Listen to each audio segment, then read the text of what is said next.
ನಮಸ್ಕಾರ ವೀಕ್ಷಕರೇ, ನಾವು ಇವತ್ತಿಲ್ಲಿ ಜಾಮೂನ್ ಮಾಡುವ ಅಂತ ತೋರಿಸ್ತಿದ್ದೀವಿ. 1 ಕಪ್ ಸಕ್ಕರೆಗೆ 2 ಕಪ್ ನೀರು ಹಾಕ್ಕೊಂಡು ಸಕ್ಕರೆ ಪಾಕ ತಯಾರಿಸುವ. ಅದಕ್ಕೆ ಒಂದು ಸ್ವಲ್ಪ ಏಲಕ್ಕಿ ಜಜ್ಬಿಟ್ಟು ಹಾಕ್ಬೋದು, ಇಲ್ಲಾಂದರೆ ಹಂಗೇನೋ ಹಾಕ್ಬೋದು. ಸೊ ಇದನ್ನು ಮೊದಲು ನಾವು ಸಕ್ಕರೆ ಪಾಕ ತಯಾರಿಸುವ. ನೀವು ಅಂದ್ಕೊಂಡಿರ್ತೀರ ಏನಕ್ಕೆ ಎಲ್ಲರೂ ತೋರಿಸ್ತಾರೆ ಜಾಮೂನ್ ನಾರ್ಮಲಾಗೇ ಇರುತ್ತೆ ಅಂತ. ಬಟ್ ನಾವಿಲ್ಲಿ ಒಂದು ಸ್ವಲ್ಪ ಮೃದುವಾಗಿ ಯಾವ ಥರ ಏನು ಕ್ರ್ಯಾಕ್ಸ್ ಇಲ್ಲದೆ ಬರೋ ಥರ ಮಾಡೋದನ್ನು ನಾನು ತೋರಿಸ್ತಿದ್ದೀನಿ. ಸೊ ಮೊದಲನೇದಾಗಿ ಫುಲ್ 1 ಪ್ಯಾಕೆಟ್ ತೊಗೊಂಡಿದ್ದೀವಿ ಇಲ್ಲಿ MTR ಜಾಮೂನ್ ಪ್ಯಾಕೆಟ್. ಅದಕ್ಕೆ ಬರೀ ಹಾಲಲ್ಲೇ ನಾನು ಕಲಿಸ್ತಿರೋದು.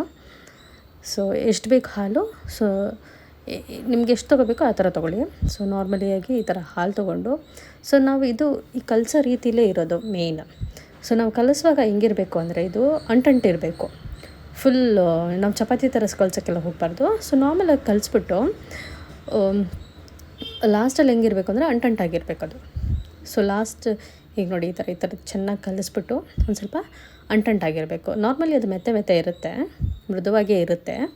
ಆದರೆ ಇದನ್ನು ಈ ಥರ ಹಾಲನ್ನ ಹಾಕ್ಬಿಟ್ಟು ಚೆನ್ನಾಗಿ ಇದು ಮಾಡಿ ಈ ಥರ ನೋಡಿ ಈ ಥರ ಅಂಟಾಗಿರಬೇಕು. ಸೊ ಅಂಟಾಗಿರೋದನ್ನ ಒಂದು ಸ್ವಲ್ಪ ಹೊತ್ತು ಹಂಗೆ ಇಟ್ಬಿಡಿ ನೆನೆಯೋದಕ್ಕೆ. ಸೊ ಮೇ ಬಿ ಅರೌಂಡ್ ಅದು ಪಾಕ ಹಾಕೋ ತನಕ ಆ ಥರ ಅಂದ್ಕೊಳ್ಳಿ ಅಷ್ಟೇ. ಸೊ ಈ ಥರ ನೋಡಿ ಈ ಥರ ಅಂಟಿರಬೇಕು ಕೈಯಲ್ಲಿ. ಸೊ ಆಗಲಿ ಅದು ತುಂಬ ಚೆನ್ನಾಗಿ ಮೃದುವಾಗಿ ಬರೋದು.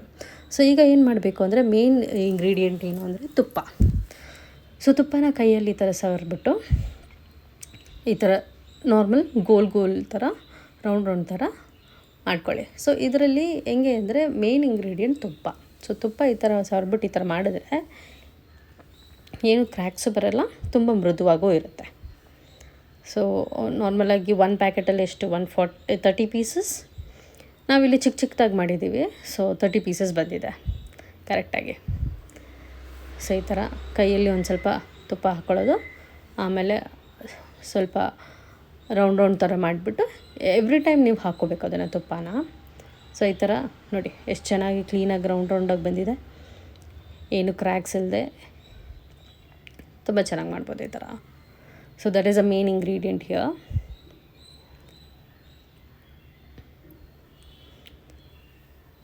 ಈ ಥರ ಮಾಡಿಬಿಟ್ಟು ಆಮೇಲೆ ನಾವು ಎಣ್ಣೆಯಲ್ಲಿ ಕರಿಯೋದು. ಸೊ ಕರಿಯೋದೆಲ್ಲ ನಿಮಗೆ ಗೊತ್ತಿದೆ. ಸೊ ಜಸ್ಟ್ ಒಂದು ನಾರ್ಮಲಾಗಿ ಒಂದು ತೋರಿಸ್ಬಿಡ್ತೀನಿ ಯಾವ ಥರ ಅಂತ.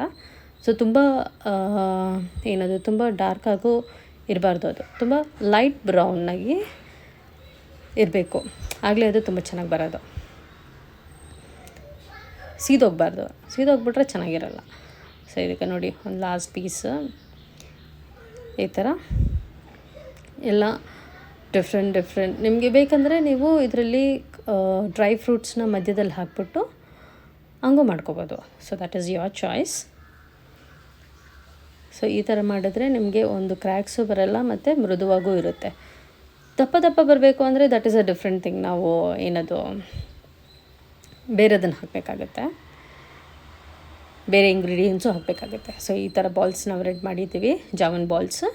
ಸೊ ಈ ಥರ ನಾವು ಎಣ್ಣೆ ಹಾಕ್ಬಿಟ್ಟು ಎಣ್ಣೆಯಲ್ಲಿ ಕರಿಯುವ. ಸೊ ಯಾವಾಗಲೂ ಲೋ ಫ್ಲೇಮಲ್ಲಿ ಇಟ್ಕೊಳ್ಳಿ, ತುಂಬ ಲೋ ಫ್ಲೇಮು ಬೇಡ. You can say it is medium ಫ್ಲೇಮಲ್ಲಿ ಇಟ್ಕೊಂಡು ಈ ಥರ ಲೈಟ್ ಬ್ರೌನ್ ಬರೋ ಥರ ಮಾಡ್ಕೊಳ್ಳಿ. ತುಂಬ ಡಾರ್ಕ್ ಬ್ರೌನ್ ಬಂದುಬಿಟ್ರೆ ಕರಿದು ಸೀದೋಗಿರುತ್ತೆ. ಸೊ ಆಗ ತಿನ್ನೋದಕ್ಕೂ ಅಷ್ಟೊಂದು ಚೆನ್ನಾಗಿರಲ್ಲ. ಜಾಮೂನ್ ಎನಿವೇಸ್ ಹೆಂಗಿದ್ರು ತಿಂದ್ರೂ ಚೆನ್ನಾಗೇ ಇರುತ್ತೆ. ಬಟ್ ಸ್ಟಿಲ್ ತುಂಬ ಅಷ್ಟೊಂದು ಸೀದ್ಸಕ್ಕೆ ಹೋಗ್ಬಿಡಿ. ಈ ಥರ ಜಸ್ಟ್ ಲೈಟ್ ಬ್ರೌನ್ ಬಂದರೆ ಸಾಕು. ಸೊ ಆ ಕಡೆ ಪಾಕನೂ ರೆಡಿಯಾಗಿದೆ. ಸೊ ಸೀದಾ ಇದನ್ನು ಈ ಥರ ಕರೆದ್ಬಿಟ್ಟು ಡೈರೆಕ್ಟಾಗಿ ಪಾಕದಲ್ಲಿ ಹಾಕ್ಬೋದು. ಸೊ ಅಕಸ್ಮಾತ್ ನಿಮಗೆ ಪಾಕ ಏನಾರು ಕಮ್ಮಿ ಆಯಿತು ಅಂದರೆ ಇದನ್ನು ಒಂದು